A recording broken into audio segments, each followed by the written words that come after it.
Vous écoutez Europe 1, il est 8h13. L'interview politique d'Europe 1, Antonin André, vous recevez ce matin le maire de Tourcoing, Gérald Darmanin. Messieurs, c'est à vous. Bonjour Gérald Darmanin, Bonjour. Bienvenue à Europe 1. Alors on va parler de la droite et de François Fillon, mais d'abord un mot sur une des images qui restera de cette campagne, Manuel Valls, candidat à Strasbourg, qui se fait jeter un sac de farine au visage en souvenir du 49-3. Qu'est-ce que cette image vous inspire ?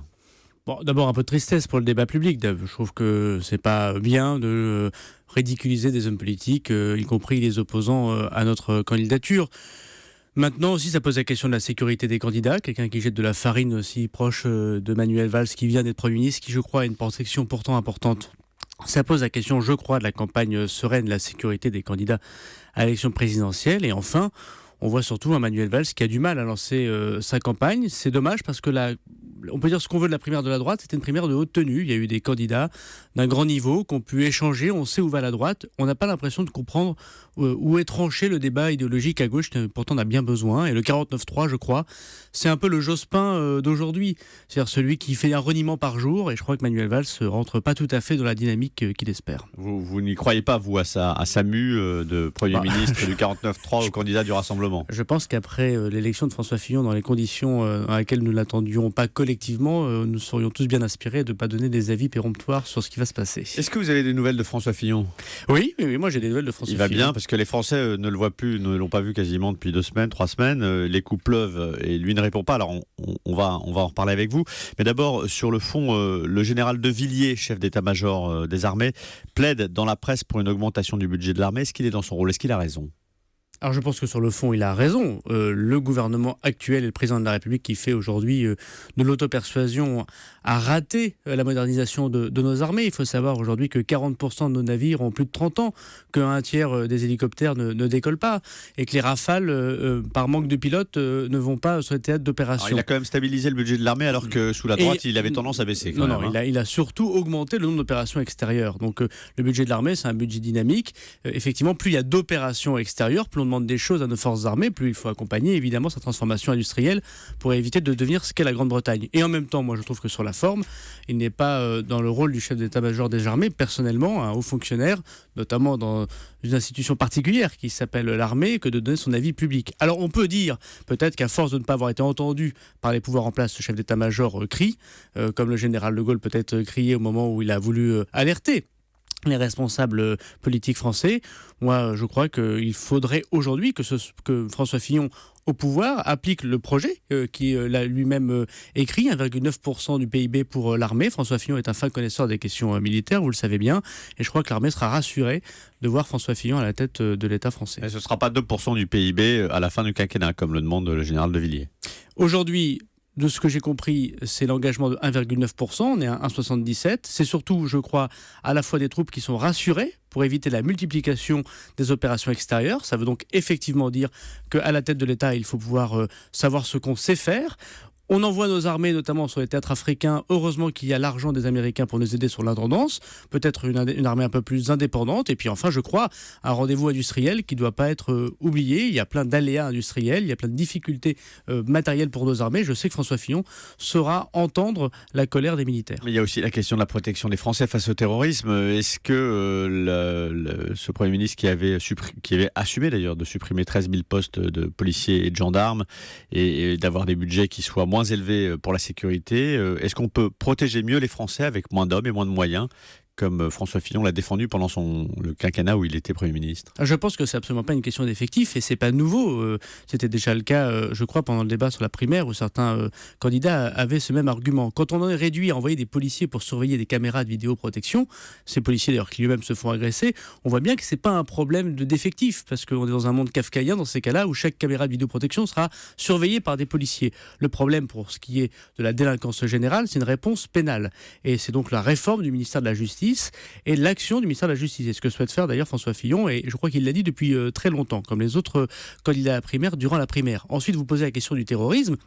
On voit bien que c'est une question aussi qui relève du renseignement européen, pas simplement du renseignement français. Et il me semble que la question militaire la plus importante pour notre pays depuis le général de Gaulle, c'est notre protection nucléaire, notre façon de pouvoir être respecté dans le monde. Aujourd'hui, cette force nucléaire est vieillissante.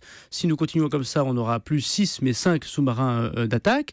On n'aura pas la possibilité d'avoir nos 3 interventions nucléaires, ce qui ravalera la puissance française à un rang de puissance militaire secondaire, ce qu'il faut absolument éviter. Donc la construction d'un nouvel engin lanceur de missiles nucléaires, ça vous semble une priorité ? Moi, je pense qu'il faut surtout moderniser notre outil.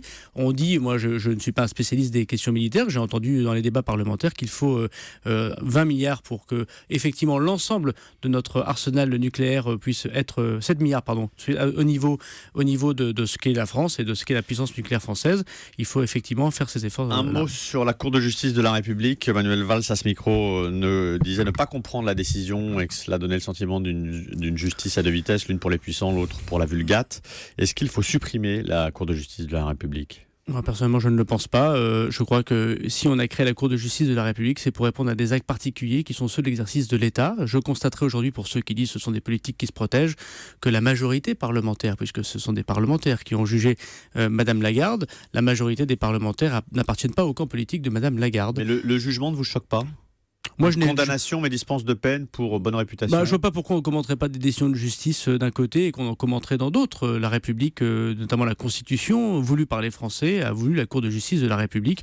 Je crois que les hommes politiques qui exercent des activités ministérielles, qui ont à répondre des exercices de l'État, doivent répondre devant une cour spécifique. Ça ne me choque absolument pas.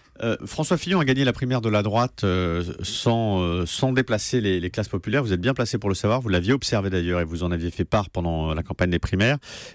Est-ce qu'il peut gagner la présidentielle sans les classes populaires ? Alors, d'abord, il n'y a pas que François Fillon. Tous les candidats, nous avons tous été incapables collectivement de faire venir les classes populaires dans leur masse. Il y a eu bien sûr des gens du peuple qui sont venus voter. Et d'ailleurs, la victoire de François Fillon est sans appel et d'une popularité énorme en nombre de votants. Bien sûr qu'il peut faire venir la droite, le métro à 5 heures, comme disait Malraux. D'abord parce que c'est un séguiniste, d'abord parce qu'ensuite il a, je crois, un discours modéré et qu'il dit la vérité aux Français. Alors, que le peuple en a marre d'être trompé. Est-ce que, je vais au bout de mon raisonnement, est-ce que la réforme de la protection sociale avec ce que ça implique comme motif d'angoisse pour les Français, la suppression de 500 000 postes de fonctionnaires et la hausse de 2 points de TVA, avec en revanche l'abolition de l'ISF, vous pensez que c'est de nature à déplacer les classes populaires ? Votre présentation est un petit peu caricaturale, permettez-moi de reprendre. C'est le programme de François Fillon. Non, oui, mais enfin, dans le programme de François c'est plus le programme de François Fillon ? Le programme de François Fillon ne se résume pas aux trois évocations que vous évoquez. Prenons le premier point, vous parlez de la sécurité sociale. Aujourd'hui, les gens du peuple voient que c'est aujourd'hui que les lunettes, les dents ne sont pas bien remboursées. Ils voient bien que c'est aujourd'hui qu'il y a une difficulté de protection du handicap s'ils ont un enfant autiste ou s'ils ont un enfant handicapé.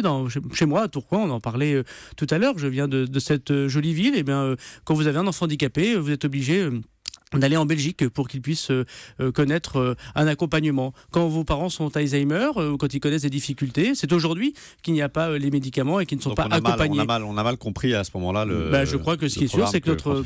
Mais non, mais aujourd'hui, la façon de vivre la sécurité sociale, la façon de vivre le risque, la façon de vivre, par exemple, le handicap, ne sont pas à la hauteur de ce qu'attend le peuple. Aujourd'hui, c'est les plus riches qui peuvent se protéger parce qu'ils en ont les moyens.